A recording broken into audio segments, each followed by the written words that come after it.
This video is brought to you by CoolStuffInc.com, where you can find cool stuff in stock. Hello and welcome back to another day in the arena. It's me, it's CGB, and today in the arena we are going to talk about and play with YORION Elementals. This is my 441st consecutive day releasing a video with a different MTG Arena deck every single day, and it's my 39th consecutive day of social distancing. The hair is getting long. I don't know what we're gonna do. Don't know what we're gonna do, people. Alright, but in the meantime, we'll play more Magic because Ikoria is a crazy set with a lot of insane interactions, and if your deck isn't doing insane things, it's probably not a real deck in this format. So YORION Elementals is all about this new companion. So YORION here is going to break the rules of deck building. I think this card changes everything that you think you know. So this is 5 mana, 2 of it is Azorius Hybrid, 4/5, Legendary Bird, Serpent Flying with Companion. Your starting deck contains at least 20 more than the minimum deck size. When it enters the battlefield, exile any number of other non-land permanents you own and control. Return those cards to the battlefield at the beginning of the next end step. The key to this ability, like you've seen this before, like how good is a flicker or two, right? You've seen Lumbering Battlement. The key to this ability is it says other non-land permanents. It doesn't just say creatures.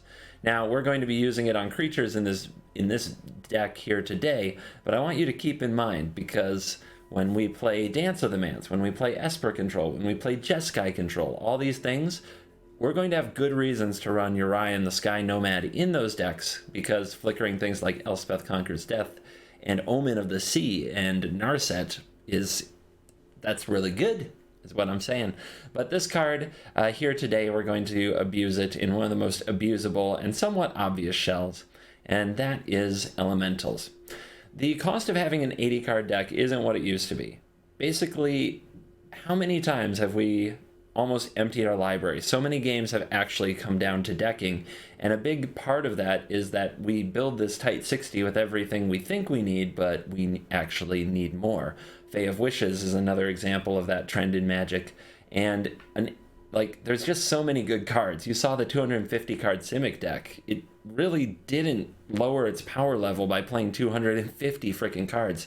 So building 80 card decks, I think not only will it be good in a way, not only will it allow us to have more tools and to max out more on the things that we want, but it will also add a bit of a it'll throw a thorn into the side of the Gyruda combo deck, because they'll have a much harder time milling you out as their secondary plan. They can still make a bunch of creatures and attack you, but our deck makes a bunch of creatures too.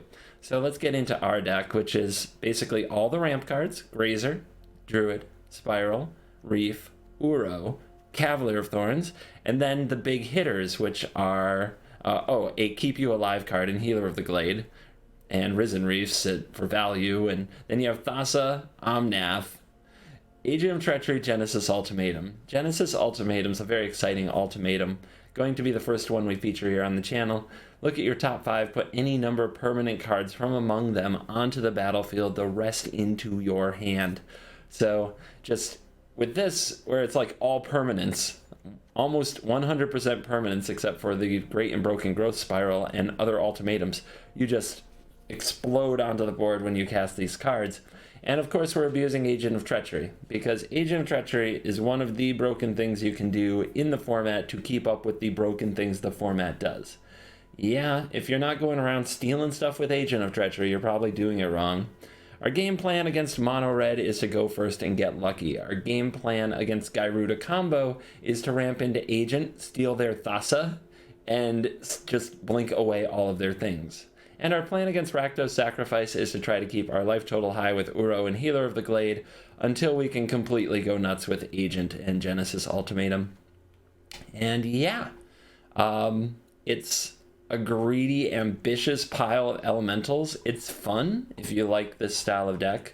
It's very, very fun, and I think you should try it out. There's also a sideboard if you want to play sideboarded Magic. Here's a sideboard. The negates should probably be Aether Gusts. I had them in the main. I cut them very, very recently. So, yeah. I guess I would go negates down, 1 Clothis is fine, and Gust up.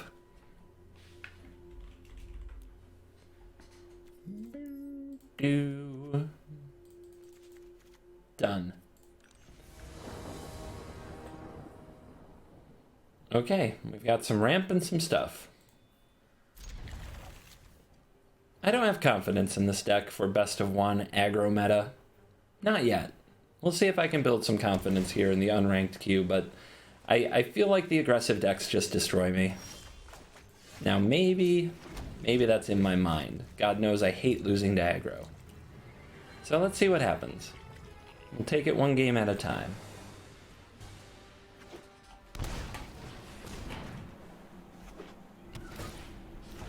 Esper? Esper Gamer? Wait, Growth Spiral Esper Gamer. Okay, something's weird. Something's fishy in here. Let's go ahead and do the Growth Spiral because we know it will ramp us this turn and it might not in the future turn.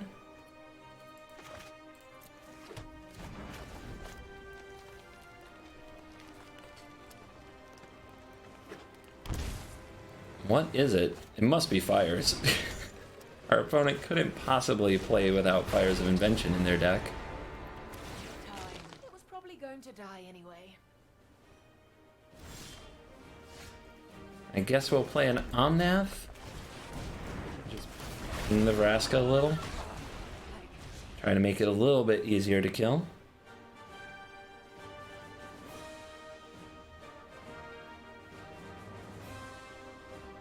But yeah, don't be the second Growth Spiral gamer. You end up way behind in a moment like this. Opponent's all in on figuring out this turn. They already burned a timeout. They don't have any left.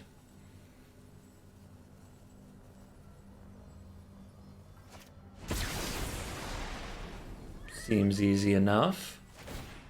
Its loss will serve us. What do you make of that turn? The opponent just... I don't know. Are they just... Their brain exploded on them? So they'll be able to minus the Vraska and Risen Reef. Blow up the Risen Reef, but if we play the Reef now, it can work with Leafkin, and then next turn we can play an Agent, I think. If we get lucky, we need to hit a land. But the thing with that, the opponent thought so hard about this Clarion and did nothing else, I don't think they have another one. So I think the play is Risen Reef and then Leafkin Druid. And try to set ourselves up to Agent next turn. It also might force the Vraska to minus, which makes it easier to hit. Okay, we did hit a land, which is what we needed to do. So now we have, unless the opponent blows up the Leafkin Druid, we have 7 mana.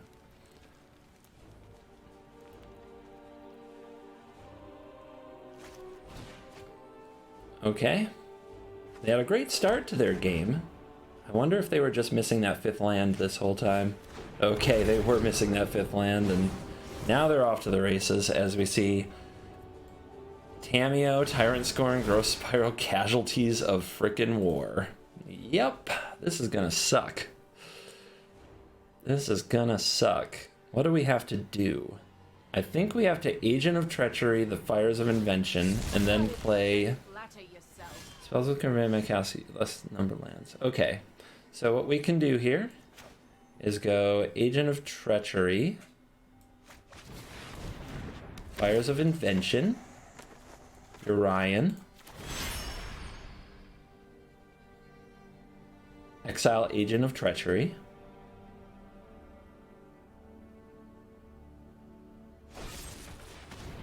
Tyrant Scorn, bounce my Agent of Treachery. Okay, that's rude, but it means that they get to keep their Niv. I mean, rude, I'm the one stealing, right? I'm the one stealing. But next turn we'll be able to do it. So let's see what they can do to us here. We know they needed the untapped land last turn, and they hit it off the Growth Spiral. So they need to draw a land here to cast the Casualties. They did draw it. Ooh, but they didn't shock it in. So either they have a plan that isn't Casualties, or they forgot they didn't have Fires.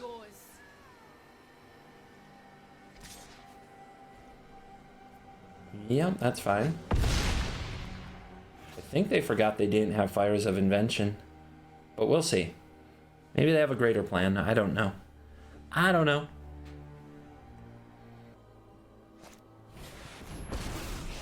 Cameo. I would like to test a new hypothesis with you.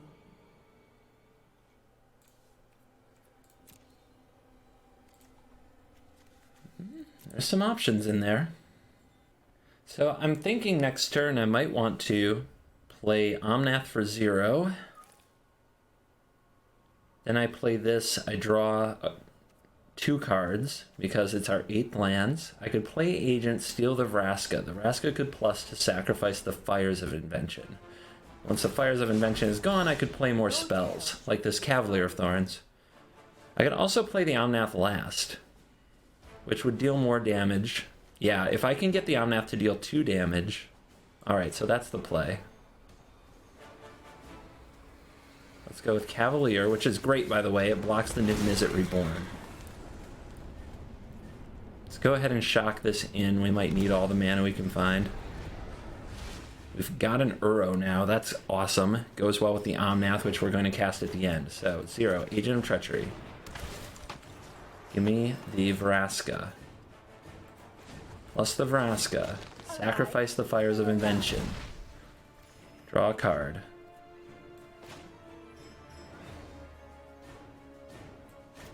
Omnath, Locus of Rage. 2 damage to the Tamiya. Out of there. Fabled Passage. Let's put a counter on the Cavalier of Thorns so it lines up against Niv-Mizzet Reborn. Let's go fetch into the deck, get another land, put another counter on it, bring back the Uro, put a land down, draw another card, put another counter on it. And yes, that's how we do. What have they got in there? King Kong? Let's do this. This hand has all the low to the ground stuff to help us get to the big stuff. It's perfect. It is perfect. Give him the Triome. Straight to Triome time. So we're going to try to hold the Healer of the Glade until we can play it with the Reef. Black-red. Everybody's favorite. But that's a Knight of the Ebon Legion. That's a little different. Let's Growth Spiral. I'm just doing it now. Alright, we're going to need more land. I was supposed to draw about half my deck land, please. Half my deck land should happen, please. I signed up for it. I believe I filled out the paperwork correctly. Knight of the Ebon Legion pokes. Sacred Foundry tapped. So some kind of Mardu Knight thing. We could play the Risen Reef, and if we hit the untapped land, we can play the Healer of the Glade. But if I'm patient, I can make sure I play these together to get multiple triggers. So I'll just play the Uro.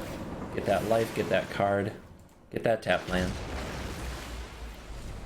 We do miss a land drop, though. Hopefully next turn with Risen Reef and Healer of the Glade we'll find it.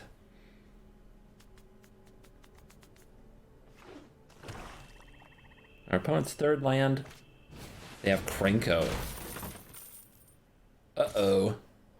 I got a bad feeling about this. Alright, we drew the land.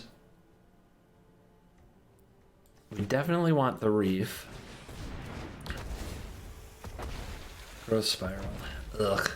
And I'm going to pay 2 life here and play the Druid because it's possible we could Genesis Ultimatum next turn. Alright, we've got a chance. We've got a chance of going big. Way over the top. Top 5 of your library, any number of permanent cards onto the battlefield, the rest into your hand. Exile the card. It's too broken to cast twice. Fabled Passage. Is it Wynota? Is our opponent going to have the Wynota? If they do, then those missed land drops are a true punish in every way.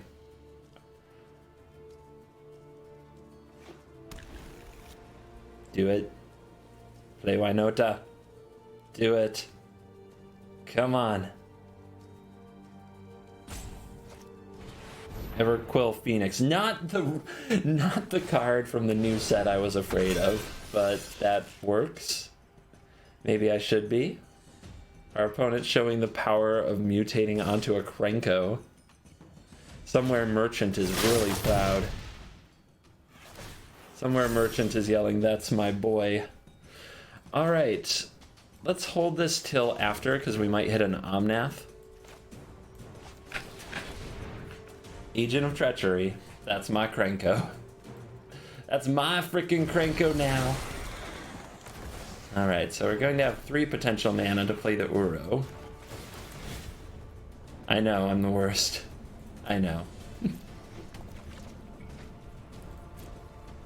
I know. I destroyed fun.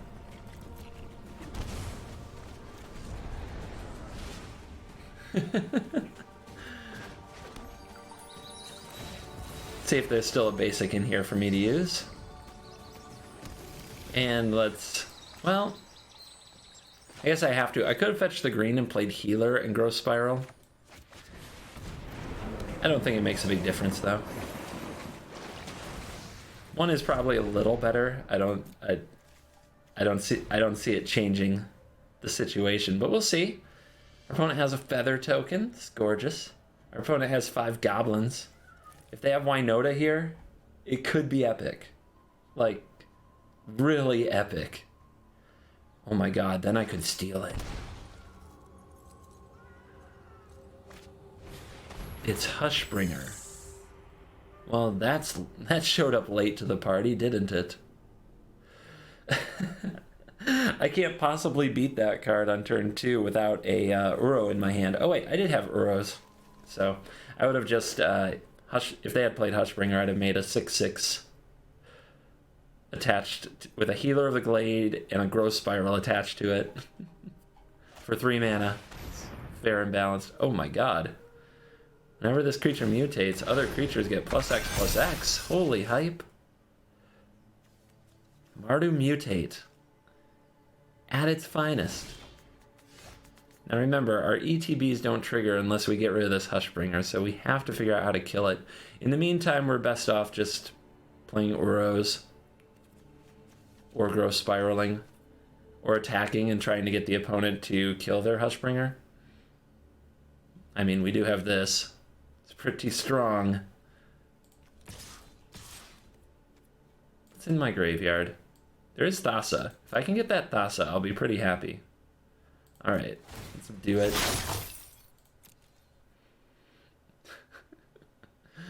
Oh yeah. Recognize.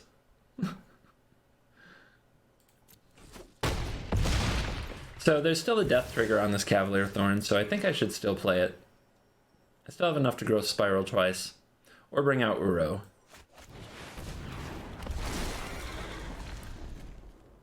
I guess when Uro attacks, it has that trigger, so we should play this. But let's leave the Thassa. Leave the Thassa alone. That's what I want back if I get to block with this Cavalier of Thorns.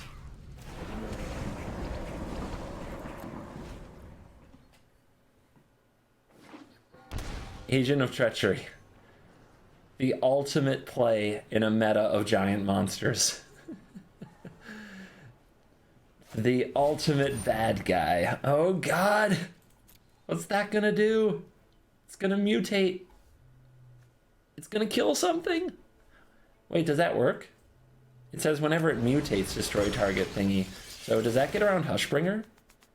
It does. Mutation gets around Hushbringer. Everybody, let the people know. It's an important factoid. Important meta factoid. King Kong. Aptly named, you know. This is one heck of a gorilla. One heck of a boss. Ooh, getting frisky. Alright. I accept your challenge. I am going to take out that Hushbringer with my Reach Cavalier of Thorns, which I hope you forgot about. Then I'll throw away a few tokens. Right now I'm taking 4, and that's fine. I could double block up with some of these tokens, but I don't really want to. And our opponent's going to die. I think that was just a scoop attack.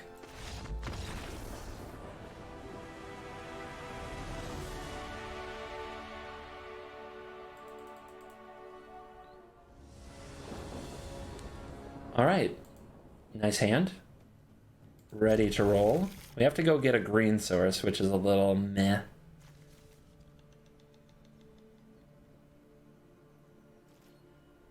We could also try to scry into that green source. That's a little greedy. I'm not doing it. I'm just gonna get it now.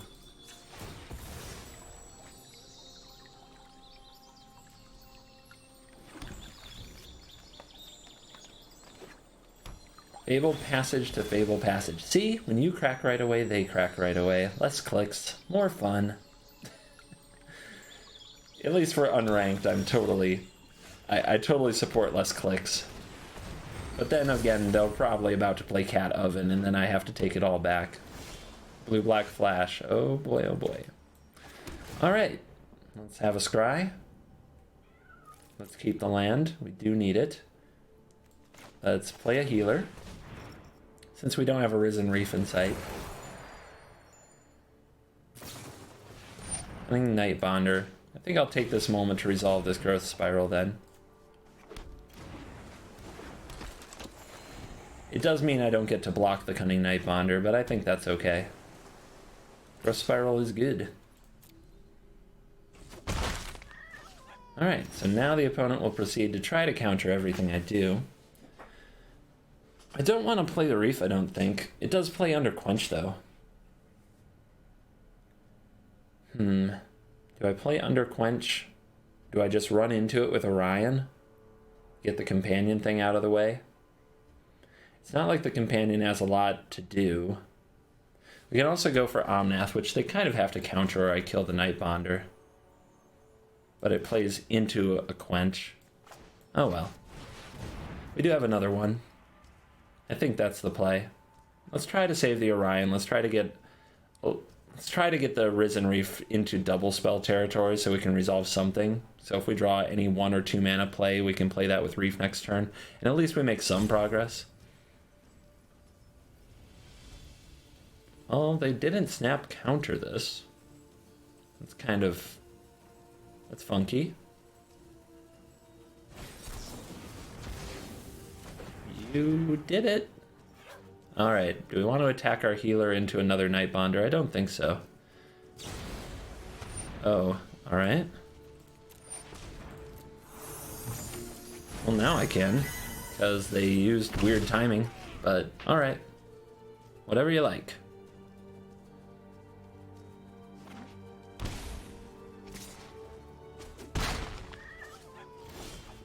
Hey, we drew a land. Arena Shuffler's fine. Alright. Pay 2 life, play the Reef. You probably counter it, but we'll see. Okay. Okay.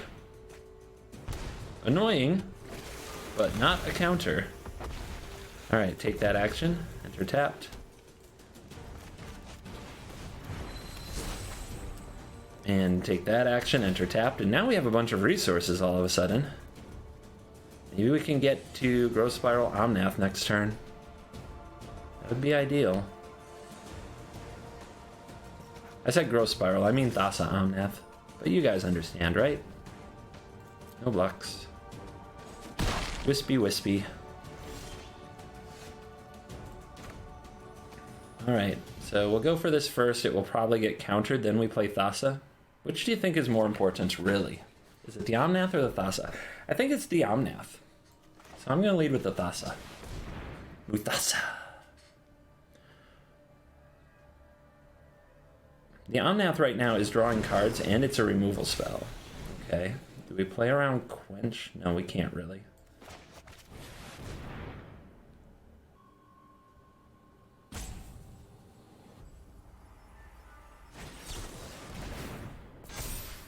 Uh-huh. So all that, and they had a counter. It's kind of interesting how much they slow rolled that counter spell. Like, they're really not worried about all of this. They must have a spot removal spell. If they do, they should wait until I target with the Thassa Deep Dwelling. Oh, okay, they're just going to Brazen Borrower. Yeah, their draw is good. Their draw is very good.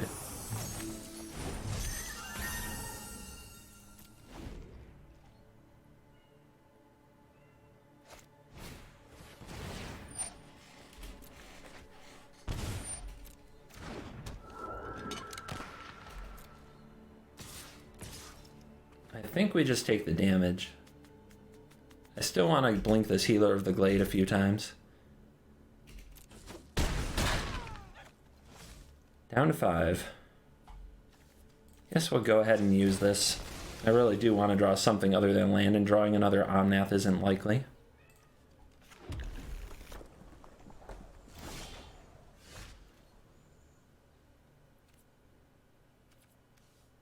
So let's go for this first. Play around Mystical Dispute and Quench. This is the bigger hit. Okay. All the counters. That's what you get, though.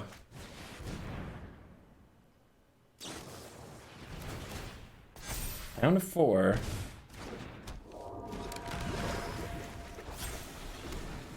No attacks. Blink the Healer. Go up to 7. Trigger the Reef. Another land.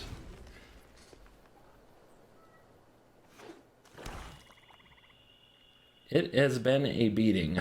An absolute beating. Alright, so we need to block the 6/5. Can we take the rest? 1, 2, 3, 4, 5, 6, 7. No, we can't. So we gotta block like this. We have to draw perfect. That's all there is to it. That is not perfect. We could tap some things, but it's not. It doesn't matter anymore. Not worth it to me. Alright. Early plays. Uro, Risen Reef. We've got a tap land. We want to line up the Healer of the Glade with the Reef. So yeah, let's kick it off with the Temple and see what we see. Oh, yeah, I'll take that as well. That's good because it can get all these onto the battlefield next turn, and then we can Reef Glade from there. Would also be nice if our opponent was playing aggro to have an 0-3 body, but I don't think it will matter here. Whatever our opponent's doing is pretty slow.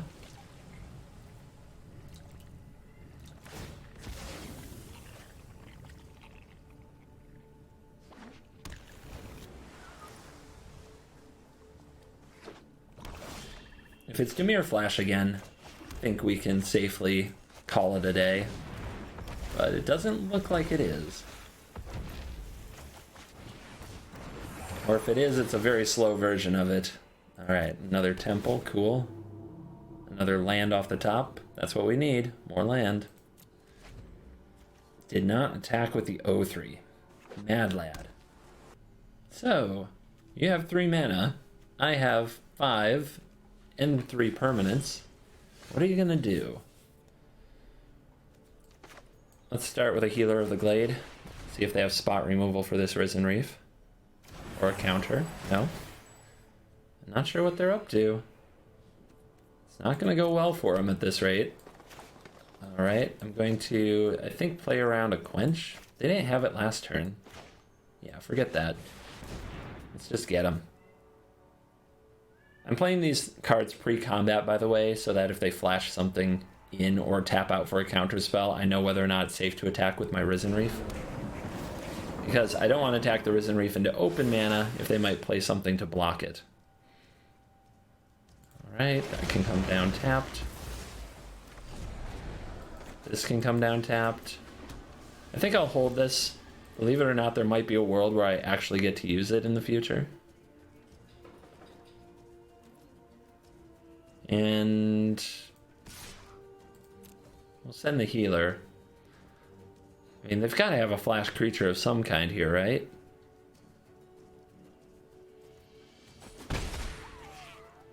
Your turn. We definitely smashed out the lands. We got to 8 lands. Now the question is, will we draw Omnath? to draw more cards when we draw lands? Will we draw Genesis Ultimatum?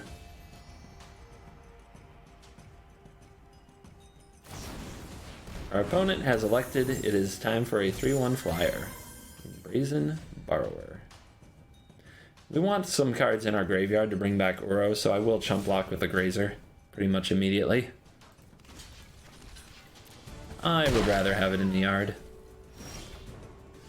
Thassa. Ooh. I would love to try to find a way to line up this Thassa so that I could play Nomad or Thassa and draw so that their counter spell, like one of them resolves. I'll attack first. Maybe that will loosen them up. If I attack with the Reef, that's my card advantage engine. They might flash something in to block it. That would let me resolve the Thassa, which would torture them for a very long time. Let's do it. Let's put the bait on the hook. You want to kill this Risen Reef with a flash blocker? No, they don't. Alright, I'm going to play out the other Grazer. I'm going to wait another turn on this Thassa and this Orion, because I think the opponent's trying to hold up counter magic, and if I make them keep holding up counter magic but don't let them progress their board, I think we'll be in a good place. I think it also makes sense that they have something like Negate, or maybe even a Tail's End, considering that on 2 mana they didn't play anything. There's a land, but it's the wrong land. Alright, let's bait the hook again.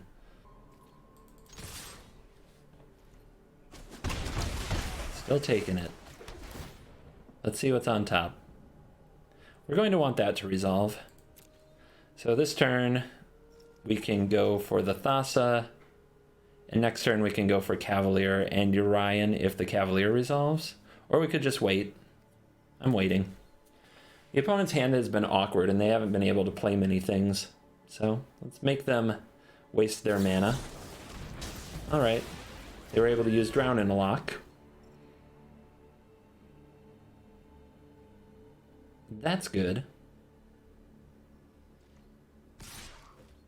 Brazen Borrower continuing. Alright, let's attack with the Healer of the Glade. We really want the Cavalier to resolve. The Cavalier represents Uro coming back. So do we go for the Orion? Or do we... how do we do this? I think I go for the Thassa. I think the opponent will counter that. I don't think they can let it be. And then we get to go for Cavalier. We've been waiting for this moment. Here come the careful manual taps. They play a Cutthroat. Okay. Well, something's resolving. They play Drown in the lock, they counter the Thassa. So we could play Orion and gain a bunch of life, but Cavalier's just a lot better here. The reach, the full graveyard to bring back Uro over and over. And we can bottom these lands. We did hit 2 agents, so if they kill the Cavalier, we go get an agent. Our opponent finds their second black source. I bet some Slither Wispy type stuff might be stranded in that grip. Our opponent's at 11, we're at 26. We are in a position where we can keep attacking them. Risen Reef off the top. Interesting. We could play that in some combo with Uro and Orion. Let's send the Cavalier. Let's stay good and aggressive. Make the opponent respond to us. Alright. That resolved. Here's Risen Reef. Would you like to counter that? Or would you like to give me more value? We have enough mana to play Uro and pay for a Mystical Dispute, so I think I'm going to do that rather than Orion. Orion can chill. Orion's also not in my hand, and while not all the Flash decks play it, they could have Thought Erasure. So getting cards out of the hand makes sense when possible, while leaving this safely in a companion zone. It's pretty good. You can't really do anything about it. So once again, the opponent in the tank. Alright, reveals a land on the top. We'll just put that onto the battlefield nice and tapped and bring out Uro. They have a full grip. We have to be confident that they have ways to remove things, all kinds of interaction.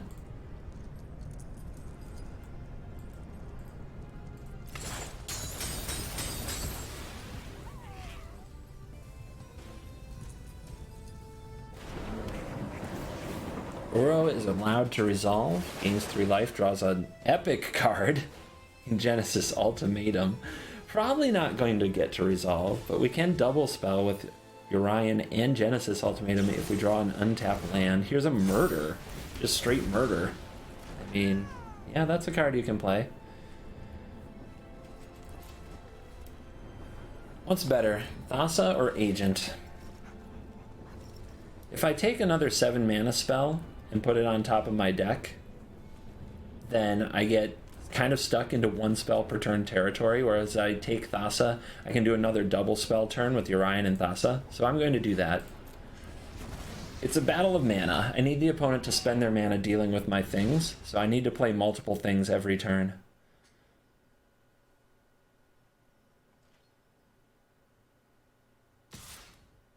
Yep, still brazen.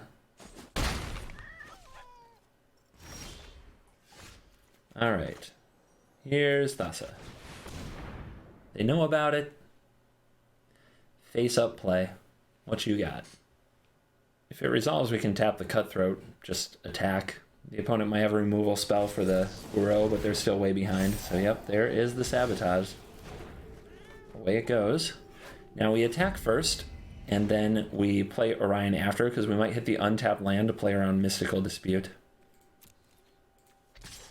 We could send in these bodies as well.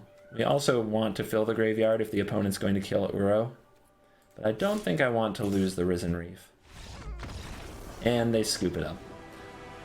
We could also go for a Genesis Ultimatum if they tap out to kill the Uro. So, it's good. Alright. I'm really iffy on this deck. I might get salty if I get paired against Mono Red on the draw and get smashed, but we'll give it a try. You get 1 Mom Spaghetti ranked shot.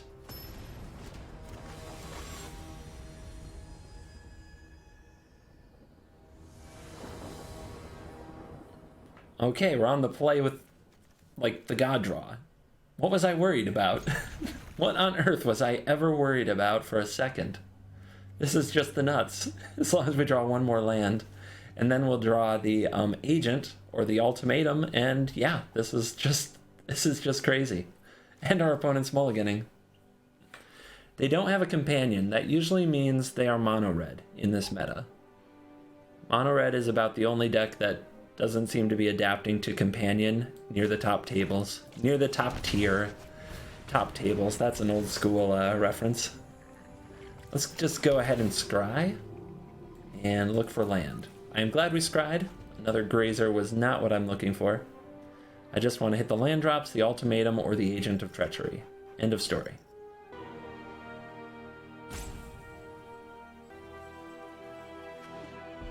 It's a mountain! Of course it's a mountain. Alright. Pay 2. Uro. Put down the Triome. Oh yes. Decline to attack to establish dominance. Our lands are going to do that for us. Red-green. That's fresh. With a Nessian Hornbeetle. But this is gross. Like, we were on the play. Our opponent, 2 mana 2/2. Grizzly Bear. Classic Magic. Old school, you know? Is as magic as apple pie is American, which is just a thing they say in America for reasons we don't really understand. I don't know where it comes from. Don't ask me. But, you know, they're just playing classic old school Magic, and we're playing broke AF ramp your face off MTG here in 2020. All right, what are you gonna do with that Hornbeetle? See, the truth is they're probably getting ready for their Embercleave turn. They're gonna play their Gruul Spellbreaker. Okay, Bonecrusher Giant throws their Hornbeetle. Get Embercleave ready. So here I think it's going to be a Thassa and an Uro from hand. No reason to YORION just yet, I don't think. We don't have enough cards in the graveyard to bring Uro back. We could bring Uro back if Uro is willing to cannibalize Uro. But I think Thassa is just fine there. You know, nah, the Uro's better, right? If I do bring back an Uro, there's nothing in the graveyard if this Cavalier dies to fetch. Alright, we'll go with Thassa. But it might have been wiser to just put an Uro on the battlefield to contest the board as much as possible, since Embercleave is about the only thing they could possibly do to get into this. Alright, what are you going to do about this Cavalier? Frickin' brick wall. Thickness. The thickness of the thorns.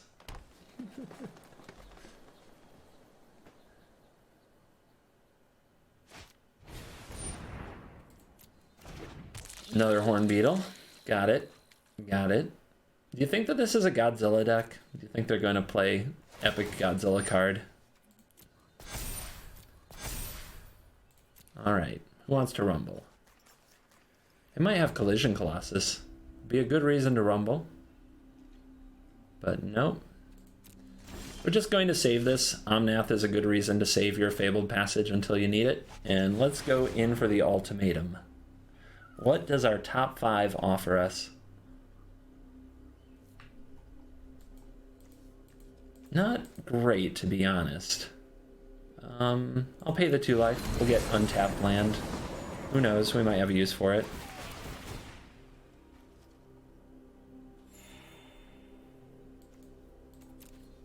We'll scry that away. Another ultimatum, okay. Get another land on the field. All 4 Uros. This is fine. Shuffler is fine. So do I blink the Cav, or do I blink the Healer of the Glade and go for max life? Let's blink the Cav.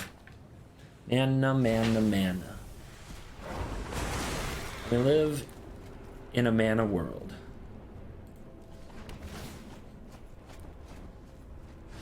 Let's try to scry something good to the top. Now we know there's a mountain on the bottom, so we don't have to be in a hurry to crack our Fabled Passage until we know what we want to do with it. Good game. Yep. That was a wrecking ball. That was a wrecking ball. Mom Spaghetti Part 2. That was such a bloodbath. I gotta see if you can do it again. Sometimes you gotta ride the hot hand.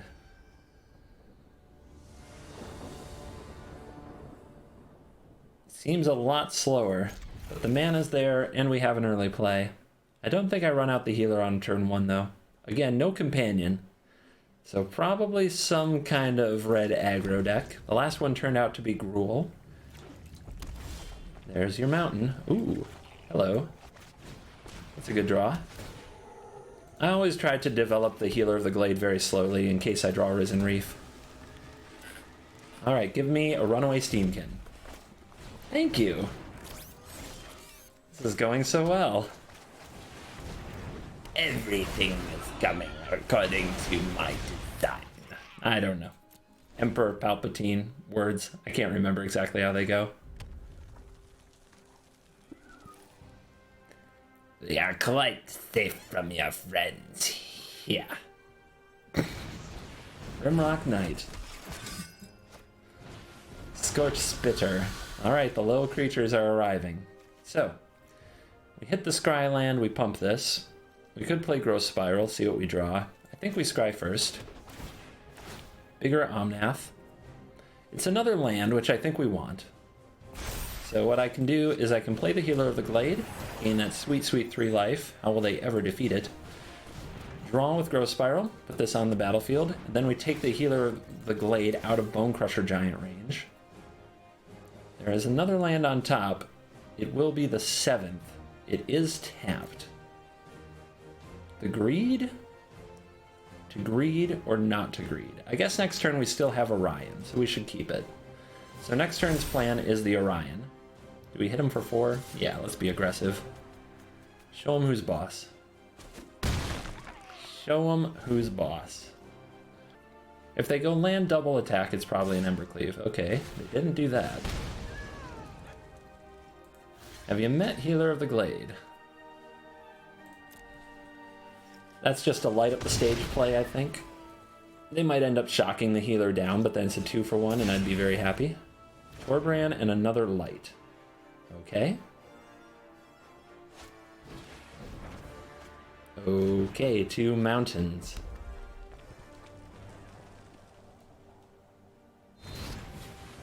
And they bone crush the healer. Alright. We may as well play this and get in for an extra point with the Omnath. It's going to lose its counters anyway when Orion comes down. Every land we hit from now on draws a card with Omnath, so let's keep it.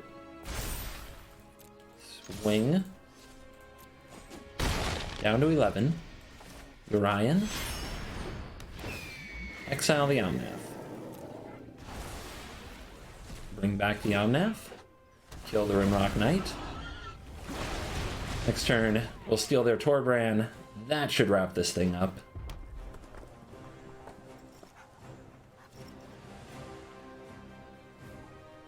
Yeah, I think this whole game would have gone a lot worse if we hadn't drawn the Grazer when we did. Grazer was a bit of a champ. It got us to the Omnath, which got to kill the Steamkin before the Steamkin got to begin growing. So, pretty fortunate draw there on that Grazer. Grazer boy showing up, doing the work. Give me your Torbran. That will do it. And we are back for the beautiful post-mortem on this crazy Genesis Ultimatum elemental build. And yeah, it is a roller coaster ride. I think if you want to take this to the next level and care about your results with it, you have to mulligan anything that doesn't have a Grazer, a Leafkin Druid, or a Growth Spiral on the draw, and you can keep a hand if it has like Uro on the play. But I think on the draw, you have to have a Grazer, a Leafkin Druid, or a Growth Spiral to even play a game of Magic. And Omnath is so important in this deck as it's the only real removal unless you hit triple ramp Agent of Treachery. But my god, can Orion do some gross things. And Genesis Ultimatum is absolutely disgusting when it pops off. And this deck is very fun in a one-sided way to play. I know. But I'm going to tell you right now, get used to Agent of Treachery. Get used to our secret agent man. Get used to it.